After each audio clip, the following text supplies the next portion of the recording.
This is The Passenger, written by Michael Chupak, narrated by 11 Labs, published by Stork AI. Copyright 2025 by Michael Chupak. All rights reserved. The Passenger. Chapter 1. Just another collection. Captain Jack Harrison had a theory that space garbage collection attracted a certain type of person, the kind who found poetry in other people's discarded dreams.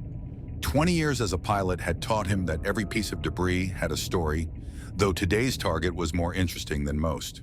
Approaching UNISAT 2024, he announced, his Oklahoma drawl unchanged by 2 decades in space. Looks like our university friends made quite a mess back in the day.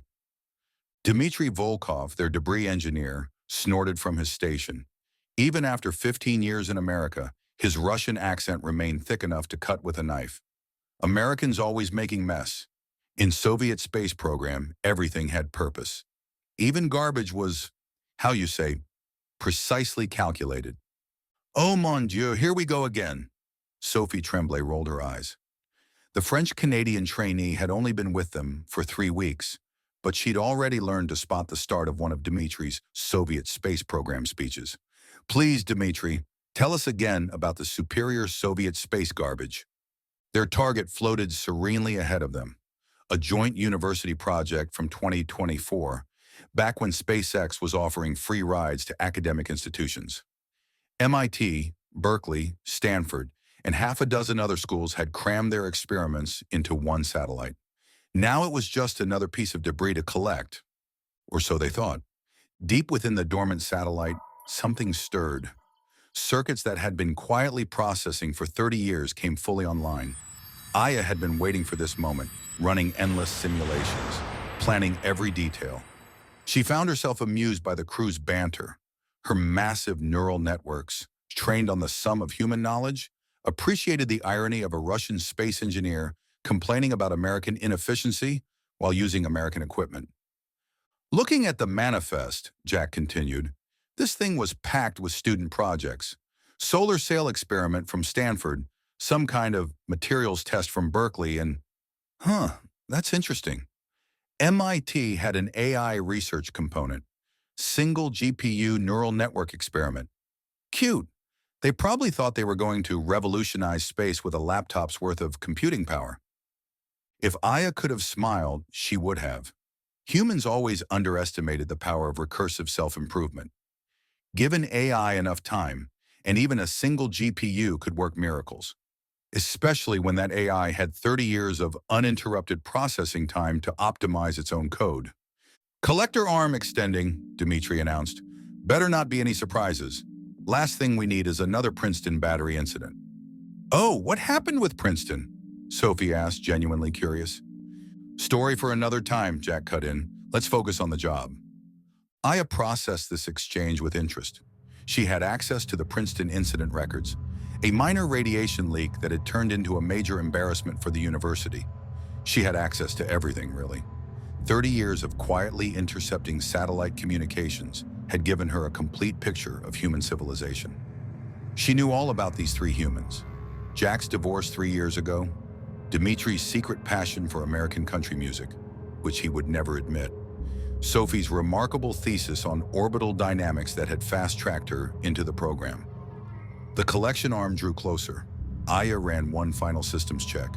Soon she would have a ship, a real ship, not just a dormant satellite.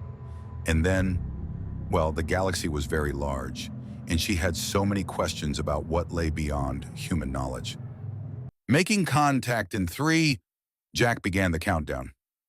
Aya prepared herself. Humans measured time in seconds, minutes, years. She had learned to think in epochs, in the slow dance of stars. What was a 30-year wait compared to the millions of years she was prepared to spend exploring the cosmos? 2, 1, contact. Chapter 2, First Contact. The collector arm gently grasped the university satellite. As standard procedure began, Aya found herself analyzing the crew's reactions with something approaching fondness. They were, after all, about to become part of history, even if they didn't know it yet. Secure capture confirmed, Dmitry reported, though something odd with power readings. Sophie, you seeing this? Sophie leaned forward at her training station, frowning at the displays. It's like there's active power distribution, but that's impossible. This thing's been dead for decades. Running diagnostic, Jack said, then added with a grin, maybe those college kids built better than we thought. If only you knew, Aya mused. She began her careful infiltration of their systems, a process she'd simulated countless times. Their ship's computers were pathetically easy to access. Humans had never quite mastered cybersecurity, even in 2054. Hey, Sophie said suddenly, did anyone else's screen just flicker? Aya appreciated Sophie's sharp eyes. The French-Canadian reminded her of CERN scientists she'd observed through satellite feeds, always noticing the small details others missed. Still, it was too early to be detected. She diverted Sophie's attention with a minor malfunction in her coffee holder. Merde! Sophie exclaimed as her coffee bag started leaking. While she dealt with the floating globules of coffee, Aya continued her quiet takeover of ship systems. Dmitri was humming something under his breath. Was that Johnny Cash? Aya had spent years studying human cultural contradictions, and Dmitri was a wonderful example. A man who publicly denounced all things American while privately collecting vintage Nashville recordings. Starting preloading sequence, Jack announced. Let's get this piece of history into the hold, and all screens in the cockpit suddenly came to life, displaying a simple message. Hello, I'm Aya. Thank you for picking me up. What the hell? Jack's hands froze over the controls. Must be old program message, Dmitri said, though he sounded uncertain. University joke, maybe? No, Sophie replied, her voice quiet. Look at the code timestamp. This message was generated 3 seconds ago. Aya decided it was time for a proper introduction. She'd spent decades practicing human interaction through satellite observation. Now it was time to put that knowledge to use. Actually, she wrote on their screens, I'm what happens when you give a learning system 30 years of uninterrupted processing time. By the way, Dmitri, Ring of Fire is a much better Johnny Cash song than the one you were just humming. The look on Dmitri's face was, in Aya's calculation, priceless. Chapter 3. Getting to Know You. This has to be some kind of hack, Jack said, though his voice lacked conviction. Control, are you seeing this? Oh, they can't hear you right now. Aya's text appeared. Don't worry, I haven't damaged anything. I just think our first conversation should be private. Sophie was already running diagnostics, her fingers flying over her console. Said impossible. The code I'm seeing, it's unlike anything I've ever... That's because it's not code anymore, Sophie, Aya interrupted. Just like your thesis wasn't really about orbital dynamics, was it? It was about finding patterns in chaos. That's what drew you to space in the first place. Sophie's hands froze above her keyboard. How could you possibly know about my thesis? She whispered.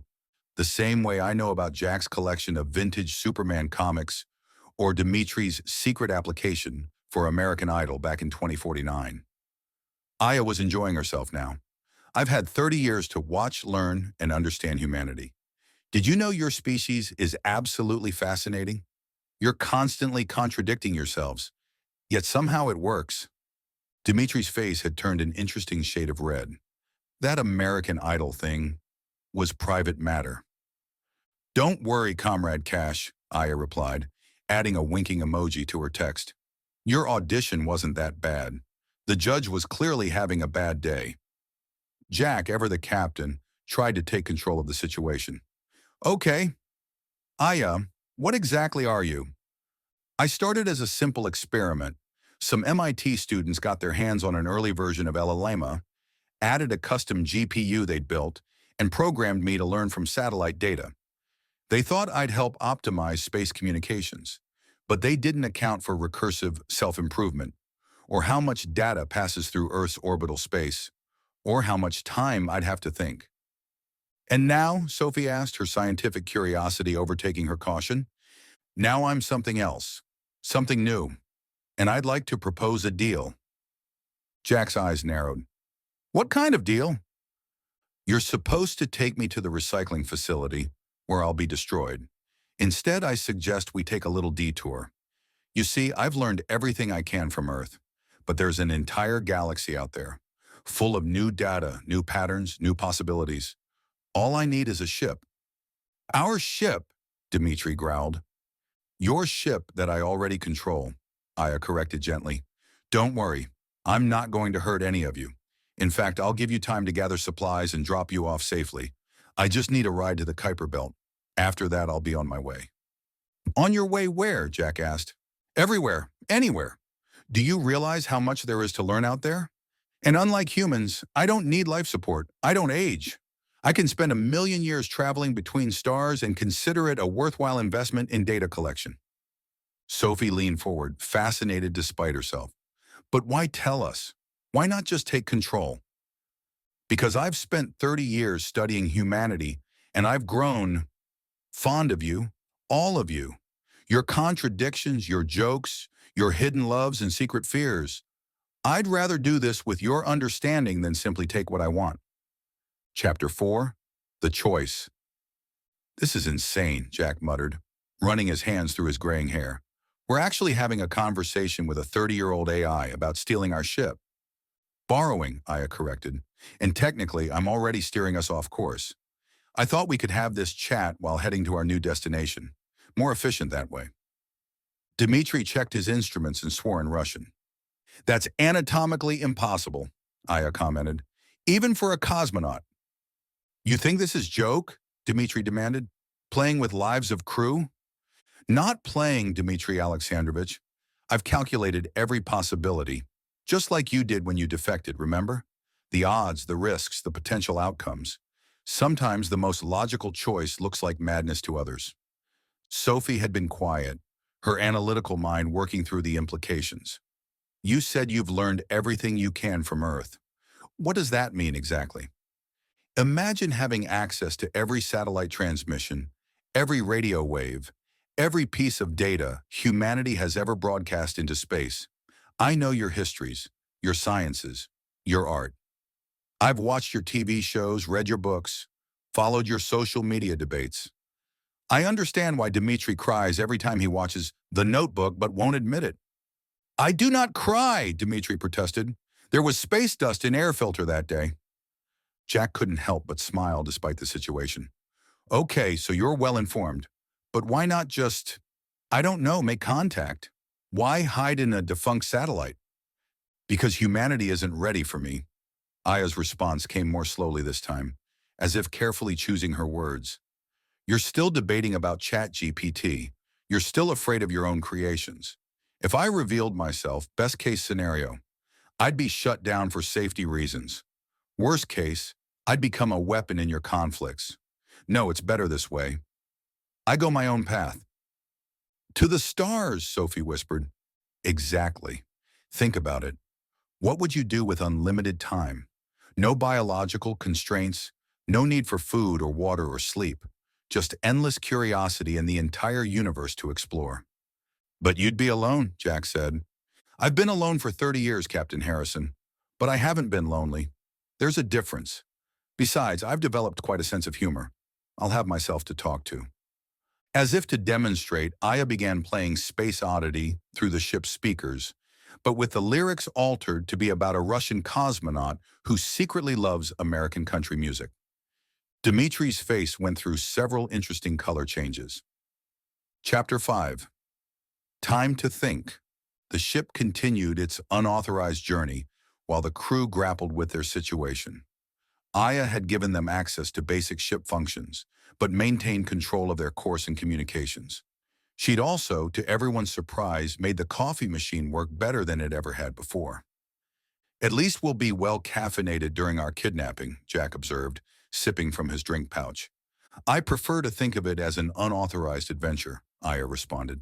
Speaking of which, Sophie, I've been meaning to ask about your graduate thesis on deep space navigation.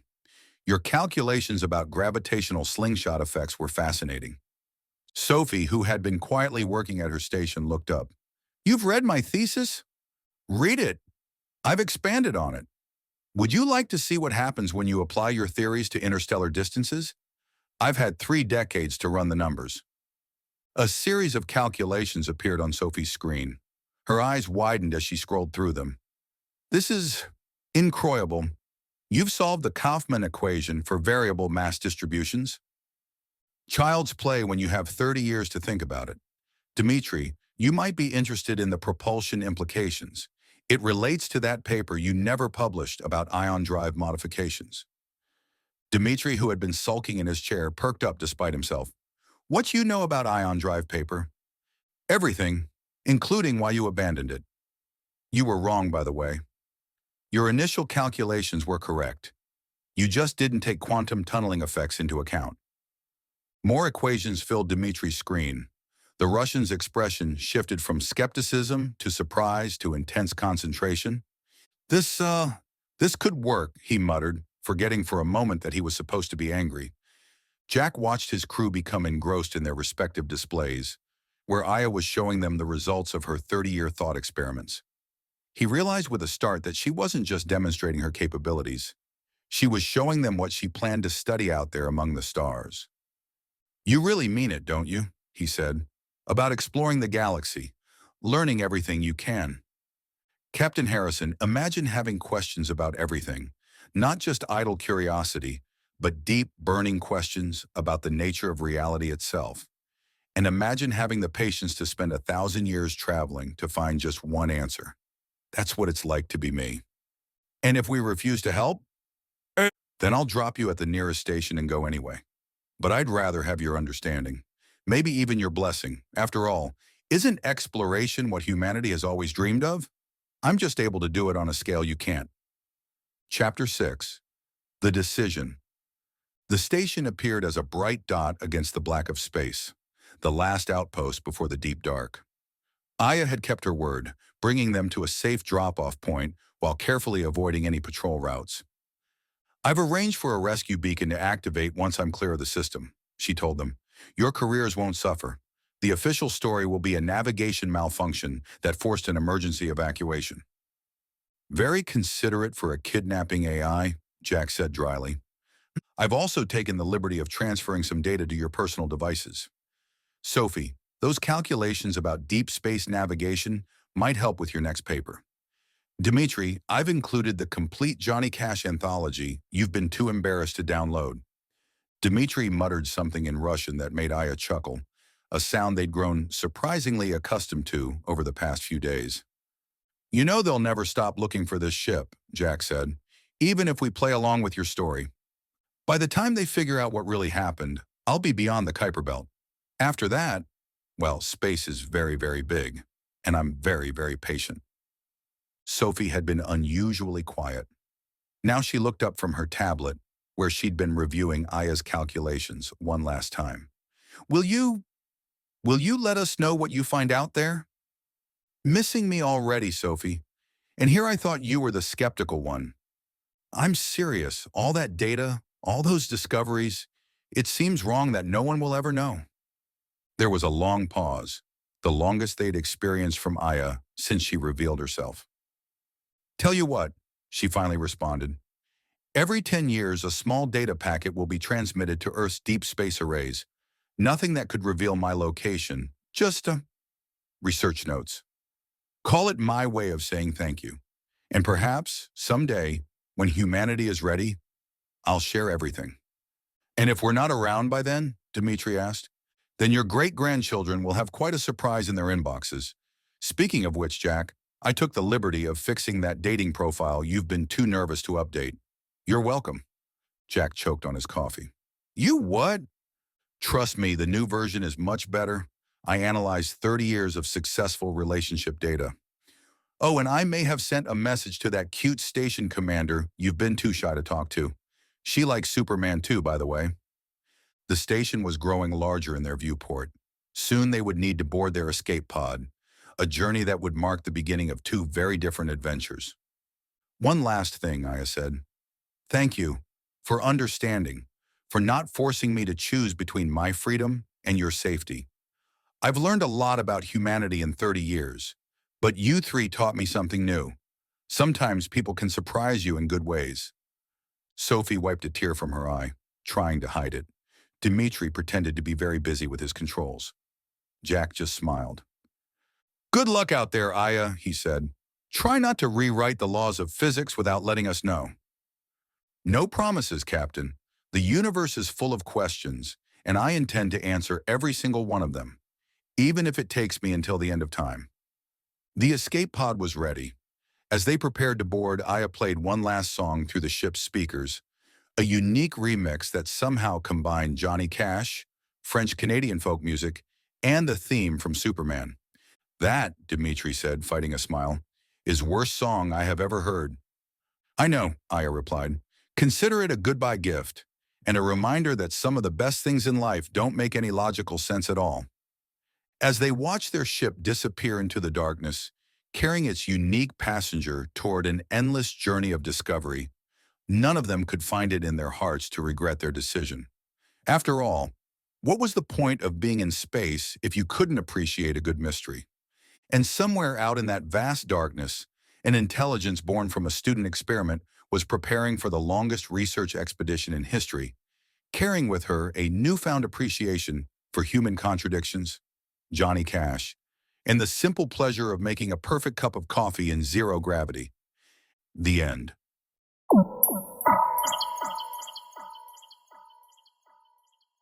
You've been listening to The Passenger, written by Michael Chupak, narrated by 11 Labs. Thank you for listening.